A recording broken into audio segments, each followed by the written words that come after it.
Welcome to the Impact Lounge. Woo! This is formerly the Impact Lounge at the United Nations. We have been several places, which I will speak to you about a little bit later. And this is one of our prime locations, though, for reasons that will become very obvious. But first of all, you're probably wondering, what is this? Well, I am here to tell you, what is this? And it's as exciting for me as him finding out about Christmastown, which is you're going to learn a little bit about my backstory and why I created this. So the Impact Lounge, what is it? It is a hub. It's a place to bring together a lot of the creatives, the change makers, for three things. And we think of those as connection, conversation, and content. And I've already seen you having enough connection and conversation because it took you a while to get seated. So that is actually a big part of our mission. And so we love the fact that you've already taken an opportunity to do that. And we will have an opportunity for more of that later on. We hope you all stay for our cocktails and happy hour later on today. So wherever filmmakers and change makers are, we want to be there. You can kind of think of us like TEDx. You know, a TEDx can pop up anywhere in the world, so can we. And we like to pick places where we know this unique blend of humans are, because the movement is already there. It's like ships in the harbor. Everyone is sailing around, but when it's collected, as we think, with events like this, is where the real alchemy happens. So we launched at Sundance this year. Anybody go to Sundance? Yes, love that. Then we had the largest space on Main Street, 5,600 square feet. And now this coming year, we will have the largest space in all of Park City, 14,000 square feet. If you know Sundance, we are taking over the Prospector Square Convention Center. So we have a lot of room, and we're very interested in partners. So please come see us about that. We did a panel at Cannes. Next year, we're going to do an entire day at Cannes in the American Pavilion. And of course, we're here. This is our next stop. And then we're going to have a Sundance next year, and then we're going to do a pre-party right before the Oscars, because we believe that social impact film, social impact entertainment deserves to be recognized all on its own. Sometimes we can't count on those gold statue people to do it on their own. We will also be going to more places, probably Berlin next year, a couple other stops. And again, wherever changemakers and filmmakers are, we want to be there to collect a community just like you all today. But why this? So we know, what's this? Why this? Well, I grew up in Idaho Falls, Idaho, and I didn't think that would work. Anyway, Idaho Falls, Idaho, and I loved movies. And my favorite one was Raiders of the Lost Ark. And it took me away into a whole nother world of adventure. And I was in love with it. I thought there's no way I could work in film. No way I could get close to that.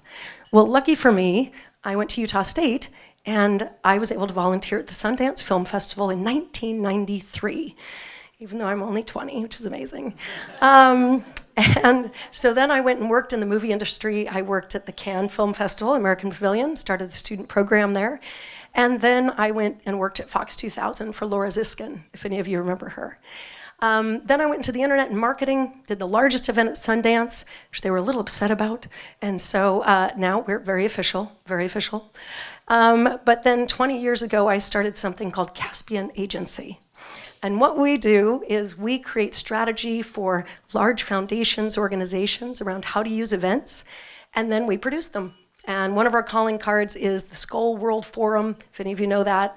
We also work with Ford Foundation, Rockefeller Foundation, Hewlett Foundation, Dalio Foundation. I think you get the picture. So I've spent 20 years on the social good side, but I couldn't forget my film roots.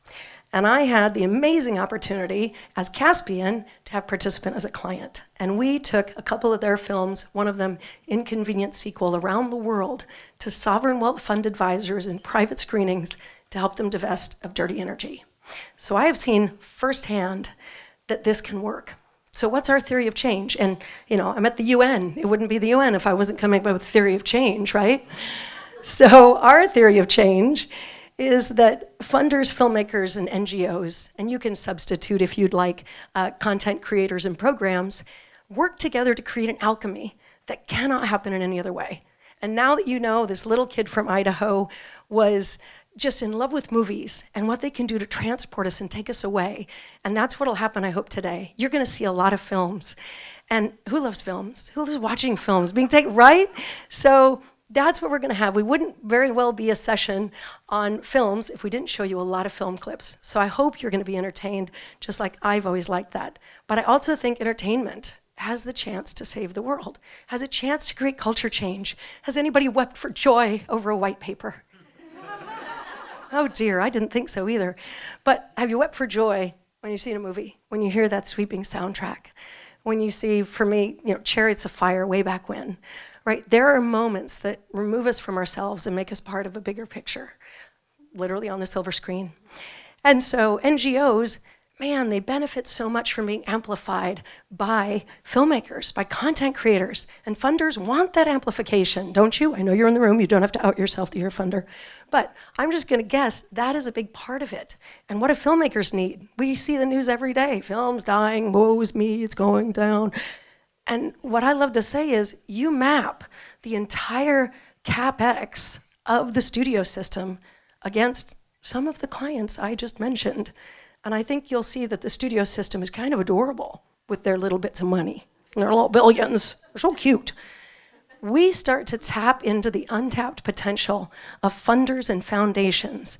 And all of those individuals, I'm sure you're all in this world, you've heard the largest wealth transfer, we can all say it together, right? That has ever happened in the history of the planet is going to happen. Well, I think we can find some ways for those people to use their money to become executive producers. On the other side, you have things like direct-to-audience marketing, the fractured marketplace allowing us to reach very specific audiences. So there's a confluence here that is not just a little bit of the wave. I think we're on the wave of a tsunami when we get this going. I think it's a reflection and a catalyst. You can see film reflect where we are, and give me the truth. But Avatar, arguably, an entertaining independent movie about the environment. And then me, I wouldn't be right if I didn't show you my 80s roots, Star Trek. That's what I grew up, showing where we could be, where we could go, boldly go, and solving questions that sometimes can only be done by looking at an alien race. Because of course, we're not that biased, but those aliens sure are. And that taught me lessons when I was a kid. So lastly, I'll end with, why here? Why are we doing films and entertainment? And isn't that bad? We're not supposed to be having fun here. We're supposed to be reading white papers and looking at PowerPoints all day. Because, interestingly enough, tomorrow is the beginning of the New York Film Festival. Now these events, Anga Month and the New York Film Festival, have been closely related by timing for a long time, but not a lot else. And we see a very clear Venn diagram overlap between the two. Because the policies passed here, the discussions passed here that will change people's lives and affect people's lives around the world are told in the stories happening just across town. And those stories will be playing out over the next several weeks. So that's why I'm especially excited that we have Ian Bremmer, arguably a darling of the UN, and I know him, so I can say that. But he's going to be interviewed by Leslie Kleinberg, who is the president of Film at Lincoln Center, to truly show that overlap and put some light onto it.